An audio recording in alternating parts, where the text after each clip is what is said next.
সমস্ত প্রাণীর একটাই ধর্ম, অধঃসজ পুরুষ। সেই অধঃসজ পুরুষকে সেবা করা সবার। এই অধঃসজ মানে কৃষ্ণের এক নাম হলো অধঃসজ। অক্ষজ মানে ইন্দ্রিয়জ জ্ঞান, অধঃসজ মানে ইন্দ্রিয়ের অতীত জ্ঞান। চোখ যাকে দেখতে পায় না, কান যাকে শুনতে পায় না, বাণী যেখানে রুদ্ধ হয়ে যায়, সেইখানে যে জ্ঞান আছে তার নাম অধঃসজ। যে জ্ঞান এই জ্ঞানকে অধ করে রেখেছে, অধ মানে নিচু, নিচু করে রেখেছে, পায়ের তলায় দাবিয়ে রেখেছে, তার নাম হলো অধঃসজ। অধঃসজ ভগবান। সেই ভগবানের সেবা করাই হলো প্রত্যেকটি প্রাণীর পরম ধর্ম। বুঝে গেল? ধর্ম জীবের ১ নয় ১০ জিজ্ঞাসা করতেই উত্তর পেলাম ভাগবত থেকে যে ধর্ম একটা। যেমন জগতে ভারত বহির্দেশে খালে বিলে ডোবায় কলে বোতলে সব জায়গায় জল আছে, তাই তো? কিন্তু সব জলেরই একটাই ধর্ম, তরল। খালের জলের এক ধর্ম, বিলের জলের এক ধর্ম তো নয়। কি? একটাই ধর্ম, সে পৃথিবীর যে কোন স্থানে থাকুক, একটাই ধর্ম, সেটা তরল হবে। তেমনি প্রাণী সে যে কোনে থাকুক, তার একটাই ধর্ম, সেটা হলো অধঃসজ পুরুষের সেবা করা। বোঝা গেছে? তাহলে ধর্ম আর 10টা নয়, একটাই ধর্ম। তাই বললেন এখানে সবই পুংসাম পরধর্ম। পর মানে শ্রেষ্ঠ, উত্তম, উত্তম ধর্ম, শ্রেষ্ঠ ধর্ম অধঃসজ পুরুষ। সবই পুংসাম পরধর্ম। যত ভক্তির অধঃসজ, অধঃসজ পুরুষকে ভক্তি করতে হবে, সেবা করতে হবে। আর এই ভক্তিটি হবে অকারণ, কোনো কারণ নিয়ে নয়। অহৈতুকী আর অপ্রতিহতা, হেতু রহিত ভক্তি হবে। আর অপ্রতিহতা, কোনো কারণে সে আমার ওই ভক্তিকে বাধা দিতে না পারে। মানে গোপালের সেবা হচ্ছে বাড়িতে, বাড়িতে একটা বিপদ এসে গেল, ছেলে মারা গেল। এখন ওই গোপালটাকে নিয়ে পুকুরের জলে ফেলে দিল। এতদিন ধরে আদর করে সেবা করছে, আর একটাই পুত্র মারা গেল, দরকার নাই গোপাল তোকে ফেলতে। তাহলে যে ভক্তি হচ্ছিল, অহৈতুকী ভক্তি হলো না, অপ্রতিহতা ভক্তি হলো না, তাই কি না? কিছু কামনা নিয়ে ঠাকুরকে পুজো দেওয়া, ওটা হচ্ছে অহৈতুকী নয়, এইরকম ভক্তি নয়।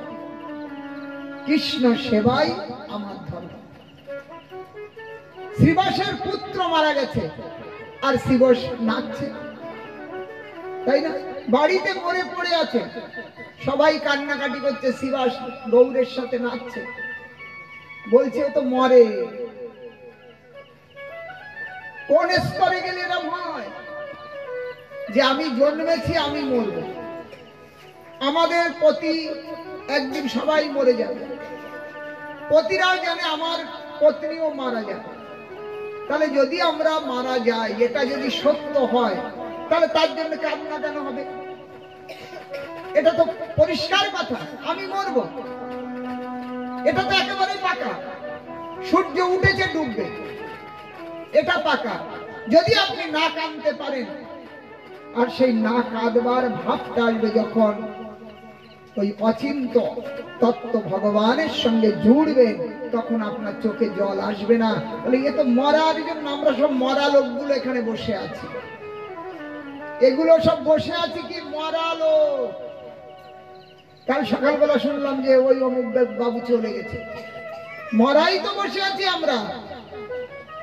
এই বিচার আপনার মধ্যে প্রবল হয়ে উঠবে, তখন এই প্রাকৃত ক্ষোভে তিনি ক্ষোভিত হবেন না। অহৈতুকী অপ্রতিহতা। ভক্তি হলো এইটি জীবের একটাই ধর্ম। জল যেমন কণে বনে যেখানেই থাকুক সে তরল হবে, তেমনি জীব মাত্রের একটাই ধর্ম, সেটি অধঃসজ পুরুষের সেবা। তাহলে ধর্ম এক বই দুই নয়। উত্তর দিলেন, আগে বললেন সেই যে ভগবান, সেই ভগবান এক যদি হয় তা বিভিন্ন কেন বলছেন, ভিন্ন ভিন্ন কেন বলছেন? কেউ বললেন আকার, কেউ বললেন সাকার, কেউ বললেন নিরাকার। তাহলে একই বস্তু যদি হয় তাকে এমন তিন তিন ভাগে বিভাগ করা হলো কেন? সুত গোস্বামী বললেন, বদন্তি তত্ত্ববিদস্তত্ত্বম যজ্ঞানম অদ্বয়ম ব্রহ্মেতি পরমাত্মেতি ভগবানিতি শব্দতে। ভগবানকে কেহ বলেন আকার আছে, আবার কেউ বললেন ভগবানের আকার নাই, নিরাকার। এক বস্তু অমুক ব্যক্তি আছে অথবা মরে গেছে, মরেও গেছে আবার আছে, এমন তো হবে না, একরকমই হবে। তাহলে ভগবান হয় নিরাকার হবে, নাই ভগবানের আকার হবে। তাহলে এইরকম ভিন্নতা কেন? বললেন যে যারা দেখতে না পেয়েছে তাদের কাছে নিরাকার, খুঁজতে খুঁজতে পায় নাই, তারপরে বলল যে ভগবান নাই। না পেয়ে একদল বলছে নিরাকার, আর যারা পেয়েছেন তাদের কাছে জিজ্ঞাসা করলে বলবে নিরাকার। হ্যাঁ, নিরাকার না। যেমন বাড়িতে লেবার কাজ করছে, বাবা বলল ছেলেকে, যাও আমার পকেট থেকে টাকা এনে ওদেরকে দিয়ে দাও। এখন ছেলেটা ঘরে গেল, বাবার পকেট ছানবিন করলো, আর টাকা পেল না। এসে বাবাকে বলল, বাবা টাকা নাই। তাই তো হতে পারে, হয়। তাহলে ছেলেটা বলল টাকা নাই, বাবা ঘরে গেলেন, পকেট থেকে টাকা আনলেন, লেবারটাকে দিলেন। তাহলে খুঁজে না পেয়ে একটা নাই শব্দ হয়, খুঁজে না পায় না। তাহলে ছিল টাকা, আমি না পেয়ে কি বললাম? নাই। ঠিক তেমনি ভগবানের তিনটি সাধনের রাস্তা, ভগবানকে পাওয়ার তিনটি রাস্তা, ভালো করে ধ্যান দেবেন। এই তিন রাস্তায় একটা হচ্ছে যোগের রাস্তা, একটা জ্ঞানের রাস্তা, আর একটা ভক্তির রাস্তা। এই তিনটি রাস্তা, এই তিন রাস্তাতে গেলে ভগবানকে তিন রূপে পাওয়া যাবে। কলকাতা থেকে গাড়ি চলছে, ট্রেনগুলো, কেউ বম্বে যাচ্ছে, কেউ দিল্লি যাচ্ছে, কেউ ম্যাড্রাস যাচ্ছে। তো আমি যদি ম্যাড্রাসের ট্রেনে চাপি আর আমি কলকাতার সেই পার্লামেন্ট দেখতে যাব, মাউন্ট আবু দেখব, সম্ভব হবে?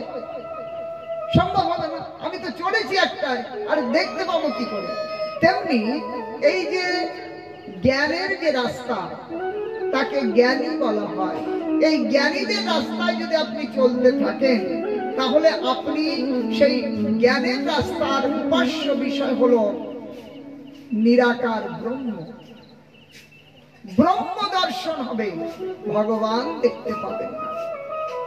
মনে রাখবেন, ব্রহ্ম জ্ঞানের রাস্তায় যদি চলেন ব্রহ্ম পাবেন। দ্বিতীয় রাস্তা যোগ, যোগের রাস্তায় যদি যাওয়া যায় আমরা সেখানে পরমাত্মা দেখব, পরমাত্মাকে পাবো। আর তৃতীয় রাস্তা যদি ভক্তি, আপনি ভক্তির রাস্তায় চলেন তাহলে সেই সাকার স্বরূপ অনাদি সিদ্ধ দ্বিভুজ মুরলীধর বেণুমুখানন্তাম অরবিন্দ দলায়তাক্ষম বর্হাবতম সমশিতাম্বুদ সুন্দরাঙ্গম কন্দার্প কোটি কমনীয় বিশেষ শোভম গোবিন্দমাদি পুরুষম তমহম ভজামি। ভক্তি রাস্তায় চললে আপনার শেষ প্রাপ্তি হবে সেই দ্বিভুজ মুরলীধর রাধা আলিঙ্গিত যুগল বিগ্রহ, সেই শ্রীধাম বৃন্দাবনে লাভ হবে। বোঝা গেল কথাটা? এখন এই যে ভগবানের এই রকম তিন অবস্থা, তাই ভগবানকে নিরাকার বলা হয়। বাস্তবে ভগবান নিরাকার নয়। নিরাকার শব্দের অর্থ আকারহীন হয় না। কেবল এই অর্থে আমরা থেমে যাব না, এর অর্থ আরো হয়। যেমন নীর মানে জল, নীর মানে জল, জলের আকার মানে জলের তিন অবস্থা। জল বাষ্প রূপে, জল বরফ রূপে, আর জল স্বাভাবিক তরল অবস্থা। এই তিন অবস্থাতেই জগতে থাকে, তাই নীর আকার। প্রভু ভগবানও এই জগতে তিন অবস্থাতেই অবস্থান করেন। বাষ্প যেমন সর্বত্র ব্যাপক, তেমনি ভগবান ব্রহ্মরূপে সর্বত্র ব্যাপক। বরফ যেমন কোথাও কোথাও দেখা যায়, ফ্রিজের মধ্যে দেখা যায়, সর্বত্র দেখা যায় না, তেমনি ভগবান পরমাত্মা রূপে যোগীর যোগ অবস্থাতে তার হৃদয় মাঝারে সেই যোগ অংশ রূপে দেখা যায়। ভগবান যোগীদের কাছে অংশ রূপে পরমাত্মা রূপে প্রকটিত হন দ্বিতীয় রূপে। আর তৃতীয় অবস্থা জলের তরল অবস্থা, এইটাই তার স্বাভাবিক অবস্থা, তাই না? তেমনি ভগবান স্বাভাবিক অবস্থায় তিনি আমার আপনার মতো দ্বিভুজ মূর্তি, কিশোর বেশ, হ্যাঁ, নবকিশোর নট। অথবা এই যে জলের কোনো আকার নাই, জলের কোনো আকার নাই। জল থালার জল ঘটিতে ঢাকুন, ঘটির জল বাটিতে ঢাকুন, তেমনি হয়ে যাবে না আকার, যে পাত্রে ঢালবেন তাই। তাহলে যেমন জলের আকার পাত্র, তেমনি আমার গোবিন্দেরও আকার। ভক্তরূপী পাত্র যেমন হবে, আমার গোবিন্দ তার কাছে তেমনি রূপে প্রকটিত হবে। নিতাই গৌর প্রেমানন্দে।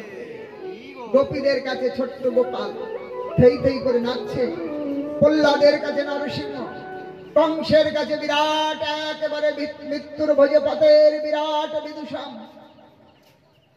তাহলে একই ভগবান, তাকে যে যেমন তেমনি দেখছে। সেই জন্য যার যেমন আধার পাত্র, ভগবানকে তেমনি দর্শন করছেন। একই বিগ্রহ অনেক রূপে দেখা যাচ্ছে। একটি উদাহরণ,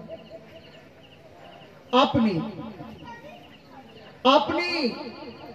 আপনাকে কেউ দাদা বলে ডাকলেন, কেউ কাকা বলে ডাকলেন, কেউ বাবা বলে ডাকছেন, কেউ কিছু কেউ কিছু, তাই তো? তাহলে আপনি তো, কিন্তু যে যেমন ভাবে ডাকছে তেমনি সম্বন্ধে সম্পর্ক তৈরি হচ্ছে কিনা? তাতে তো আপনি বদলাচ্ছেন না, আপনার বদল হচ্ছে। কাকা বলতেই নীল হয়ে গেলেন, দাদা বলতেই সাদা হলেন, অমুক বলতেই কালো হলেন, তা তো নয়। আপনি একা, যে যেমন সম্বন্ধে আপনার সাথে জুড়ছে সম্পর্ক তেমনি হচ্ছে। তেমনি আমার গোবিন্দ তার ভক্তের সম্বন্ধে যে যেমন সম্বন্ধে ভগবানকে দেখছে, ওই ভগবান একই স্বরূপে তিনি বিরাজমান, কিন্তু ভক্তের আধার অনুসারে ভিন্ন ভিন্ন রূপে দেখছেন। সেই জন্য ভগবানকে কেউ নিরাকার বলছে, ভগবানকে কেউ বলছেন ভগবান ব্রহ্ম, তাও সত্য। ভগবান নিরাকার বলছে, তাও সত্য। ভগবান একেবারে সাকার বলছেন, তাও সত্য, কোনটি অসত্য নয়, কিন্তু বিচার ভেদে আমরা লড়াই করব না। বোঝা গেছে? ভগবান নিরাকার, ওই সূত্রে নিরাকার। অথবা নিরাকার মানে ভগবান কিছুই নাই, এইটুকু বলে থেমে গেলাম। আরে ভক্ত, বেদানা খেয়েছেন? বেদানা? আচ্ছা, বেদানার কি অর্থ করবেন? দানাবিহীন। কি বেদানা? দানাবিহীন। তাই তো বেদানা দানাবিহীন। বেদানা কিনেছেন কোনদিন? তাহলে বেদানার তো দানাই বিশেষ, দানায় দানায় ভরা বেদানা, তার নাম হলো বেদানা, দানা ভরা। তাহলে বেদানার অর্থের সঙ্গে তার বাস্তবের মিল নাই, তাই কি না? তাহলে অর্থকে আমাকে ওই বাস্তবের সাথে মিলেই নিতে হবে। তেমনি ভগবানকে নিরাকার বলতে কোনো আকার নাই, এইখানে থামলে চলবে না, তার আগে যেতে হবে। ভগবান তিনি নিত্য শাশ্বত। সেই জন্য বললেন, বেদ বেদান্ত খুঁজতে খুঁজতে নেতি নেতি নেতি নেতি শব্দে থেমে গেছেন, পায় নাই তাকে দেখতে, থেমে গেলেন। ভগবানকে নিরাকার বললেন, বেদ নিরাকার দিয়েছেন, খুঁজে না পেয়ে নিরাকার বললেন। বেদ বেদান্ত পায়নি, অন্ত সিদ্ধান্ত করে নিরাকারে। কিন্তু ভক্তির বৈনম নয়তি, ভক্তিরে বৈনম দর্শয়তি, ভক্তি বশ পুরুষ ভক্তিরে বশী। কেবলমাত্র প্রেমাঞ্জনচ্ছরিত ভক্তি বিলোচনেন সন্ত সদৈব হৃদয়েষু বিলোকয়ন্তি যং শম সুন্দরম অচিন্ত গুণ স্বরূপম গোবিন্দমাদি পুরুষম তমহং ভজামি।